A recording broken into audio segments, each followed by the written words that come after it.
ولقد أرسلنا موسى بآياتنا وسلطان مبين إلى فرعون وهامان وقارون فقالوا ساحر كذاب فلما جاءهم بالحق من عندنا قالوا اقتلوا أبناء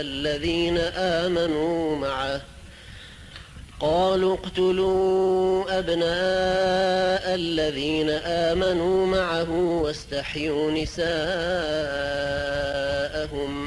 وما كيد الكافرين إلا في ضلال. وقال فرعون ذروني أقتل موسى وليدع ربه إني أخاف أن يبدل دينكم أو أن يظهر في الأرض الفساد. وقال موسى إني عذت بربي وربكم من كل متكبر لا يؤمن بيوم الحساب. وقال رجل مؤمن من آل فرعون يكتم إيمانه أتقتلون رجلا أن يقول ربي الله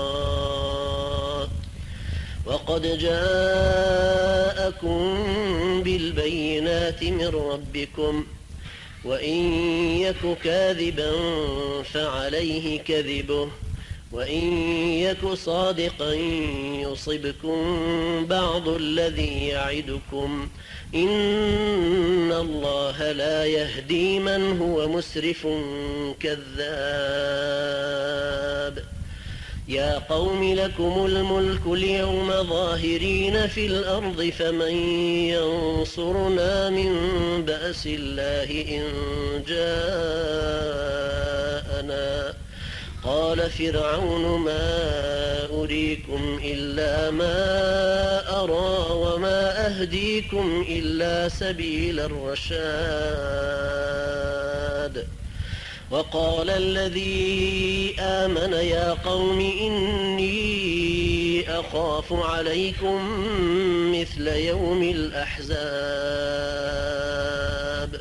مثل دأب قوم نوح وعاد وثمود والذين من بعدهم وما الله يريد ظلما للعباد.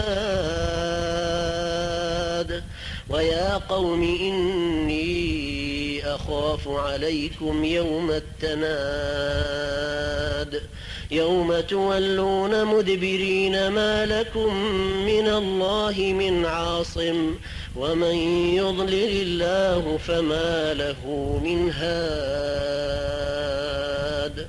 ولقد جاءكم يوسف من قبل بالبينات فما زلتم في شك مما جاءكم به حتى إذا هلك قلتم لن يبعث الله من بعده رسولا كذلك يضل الله من هو مسرف مرتاب. الذين يجادلون في آيات الله بغير سلطان أتاهم كبر مقتا عند الله وعند الذين آمنوا كذلك يطبع الله على كل قلب متكبر جبار.